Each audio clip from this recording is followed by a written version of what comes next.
许颂文香港街市。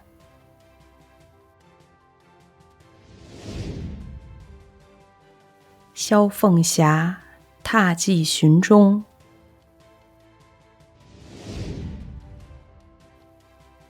黄克先微带生活。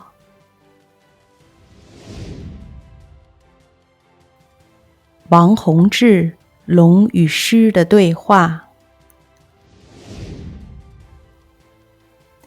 不从任海不扬波。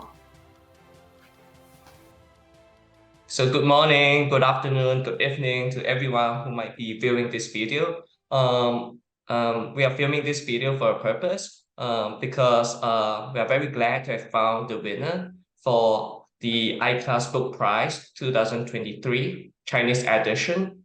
And I'm the secretary of the I-Class Book Prize Chinese edition for the year 2023. And this award is proudly sponsored by the National University of Singapore. And we are glad to be able to honor the winner of this award. So we have received numerous submissions from China, Hong Kong, Taiwan, and Singapore. So every region has been adequately represented. And from these submissions of excellent work, we have finally chosen the work that deserves the award. And this book is titled 微益生活无家者的社会世界与帮助网络. And so this book is written by Professor Ke Xian Huang Ke of National Taiwan University, and it is a comprehensive sociological study on the precarity of homeless or unhoused people at a park in Taiwan. And so these are the comments from our committee members. The book examines their personal trajectory and social life in the context of the moral economy and helping networks surrounding this marginalized group. It is truly a gripping ethnography of homelessness in Taiwan, and it paints a vivid picture of the networks formed by Taipei's homeless people to fulfill their basic human needs, as well as of the institutions that support them while exploiting their fragilities. The book offers not only keen scholarly insights, but also a powerful intervention calling for a fairer society and economic system. And with that, I'm proud to announce the winner for the prize, who is Professor Ke Xian Huang of National Taiwan University. And he's now here with us to deliver his acceptance speech. Thank you. Thank you, Professor Ying-Ki Chang. I'm so grateful to receive this book award from IIAS. So this is amazing and unforgettable moment for me. Such a big academic honor would be cherished long time. I think it's the IIAS wonderful pioneering undertaking and the continuous support that non-English academic books can be acknowledged. It means a lot for a broader exchange of intellectual ideas globally. I also like to extend thanks to Wang Buso Research Center for Chinese Culture of National University of Singapore and Dr. Ying-Ki Chang. You and other experts must spend a lot of time and energy reading, discussing, and make this decision. In addition, I want to give thanks to my book's editors, Zhang Ruiling and Xia Junpei from Spring Hill Publishing. My colleagues from Sociology Department of National Taiwan University formed a great academic community from which I benefit so much intellectually and personally. Last, I am thankful of my wife, kids, and parents for their unconditional support during my doing fieldwork and writing this book. Yeah, thank you so much.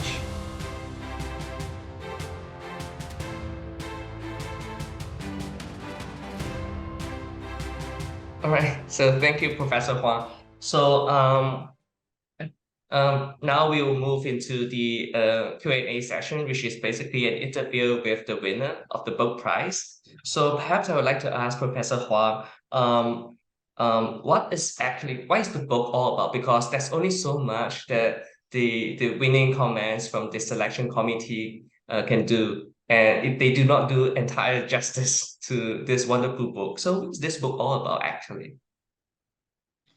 I think you already did a very good job in summarizing my book. All you said is very correct. This book, Precarious Living, is an ethnographic book of the homeless people in Mongjia Gongyuan, Manga Park, which is in Taipei City. If you visit Taipei, maybe you will visit this park because it's just next to a very famous temple, Longshan Si. Yeah, and this book depicts these homeless people's life work and interpersonal interaction. It aims to understand the social world of the marginalized groups in a way intertwined with macro level forces to render their living precarious. Specifically, I focused on the interaction between homeless people and between homeless people and those who help them, such as state social worker, religious people, and charitable individuals. My main argument is that although these homeless people's social relationship or networks are abundant, but actually they are precarious and toxic. From this relationship, we usually witness homeless people benefit a lot materially, but actually they lose a lot. In fact, much more symbolically in some hidden ways. So this book would like to illustrate this hidden weight in an ethnographic way. Yeah. Right, because I think based on my understanding, because I lived in Taiwan for about 2 years, I think when it comes to like knowing about the homeless people in Taipei, the first venue I would think about would be Taipei Main Station, because particularly at midnight, you see many of the unhoused people, around the perimeters of the station, and yeah, Yeah. and when we talk about the Longshan community, the first thing that also comes to my mind would be it's actually one of the hotspots or one of the spots of the outbreak of the Uh-huh. COVID pandemic in Taipei. So it's actually very fascinating for me to actually encounter all these things in the book. The book allows me to draw references to these Mm-hmm. things that I observe around me. Yeah. Yeah. Yeah. So, yeah. So may I ask, like, why you actually choose to write this book? Because I think it kind of draws from what I have just mentioned. There's so many such communities. I mean, be they in around Taipei Main Station or elsewhere in Taipei. And I'm sure perhaps even in New Taipei City, you might have such communities. Why do you write this book, and why do you choose to focus on the group around Longshan Si, for example? Yeah. In fact, a lot of my colleagues and scholars in Taiwanese sociology uh, would ask me the same question. They are curious about why I study this group. Um, Usually, in the academia circle, this kind of topic belong to the scholars of social work or some practitioner. They would be interested in how to improve their skill in helping them. But a sociologist usually just ignore this kind of questions. Yeah. And in Taiwan, maybe in other Asia society too, scholars of social science usually focused on more middle class issue, such as democracy, social movement, international relations of all kinds of modern institution, political economy, that kind of big issue. So when I'm a graduate student of sociology, I'm just so puzzled about the focus of this discipline because in everyday life, we just witness so many real social problems around us. But sociology in Taiwan just teach us to use very big ideas, big structure to understand the misery of these marginalized people. So I'm not so satisfied. I would like to use a new way to understand their living world, to understand their so-called problem. Or I think it's possible to through thick description and some face-to-face interaction to reveal their subjectivity or their subtlety of their culture and other aspects. Yeah, so I think that's the starting point why I devote my energy to doing the field work and study this issue. Yeah, and I think homeless people are all around the city. I think in Singapore or in Taiwan, Hong Kong, along the sidewalk or park, we will just pass by them every day, and they are over there, but they are invisible in some sense. We know so little about them, at least for me, except many labels and stereotypes. So in some sense, they are the others. They are not us. But I would like to utilize some academic tool to reconsider this group of people or recast some attention toward these people long ignored by the society. So I would like to bring them back to the horizon and understand them particularly in their own terms.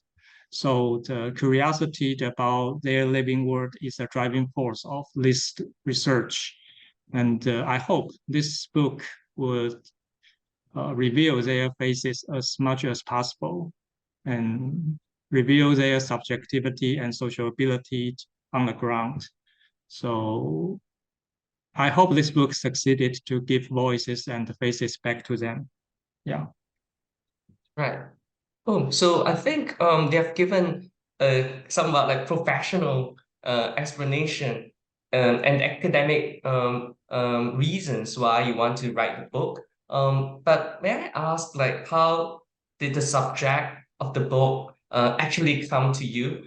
Something like the personal inspiration, experiences, epiphanies, that kind of thing. So, for example, like how do you chance upon the community? How do you actually make first contact with them? Were they naturally suspicious of your intentions? How do you approach them? How do you feel more and more committed to the research project? And how do you get to know more and more of them? So that kind of because we read a lot of ethnography from the book. So maybe something Yeah. that's outside the book, something more personal. Yeah. Yeah. I think it was a very long journey. Uh, I I served for some military I don't know how to call that military services by doing some work in the Taipei government. And at that time, Is it called I give 替代? some Is it called yeah 替代 替代?役. Oh, Yeah, yeah, I don't know yeah. how to translate that, but Substitute, yeah, substitute conscription maybe. services. Yeah, yeah, Yeah. yeah. So Mm, at that time, I served in the Taipei city government by mm, helping some homeless people. So at that time, I still um, uh, use some stereotype to identify these people. I feel feared, and I don't know these people at all, and I kind of terrified by their actions, their speech, and however, when I read some ethnography of homeless people written by American sociologists, it seems to give me some inspiration. I can use a new perspective and a new adopt some new methodological tool to reapproach this issue. Yeah. But I take step by step to approach these people. It's not just happened all of a sudden. So I contact the NGO first. Who this NGO I volunteered some services in this NGO, and I accompanying this homeless people who visit this NGO, and so gradually I felt more easy when I interact with them. So finally, I decided to move to the park and living among them. So it's kind of a long journey. And I think scholar is just like ordinary people. They have prejudice, they have bias, and but we will try to learn by reading books and encountering real people in everyday life, and try to make some breakthrough to change our perception toward certain group. Yeah, so it's kind of my personal experiences in face of this homeless people. Yeah.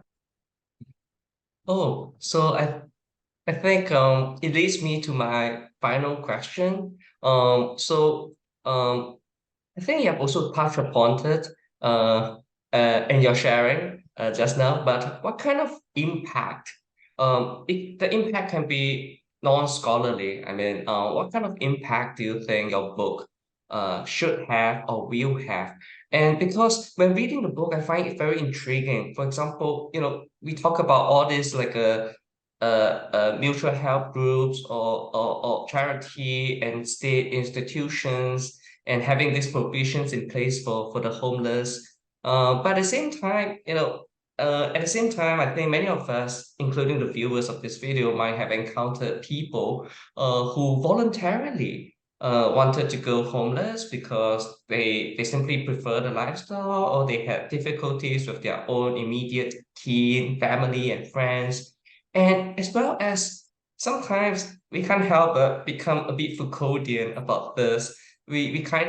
Sometimes we also tend to be a bit skeptical of the state institutions and the various organizations that profess to provide for the homeless and the needy.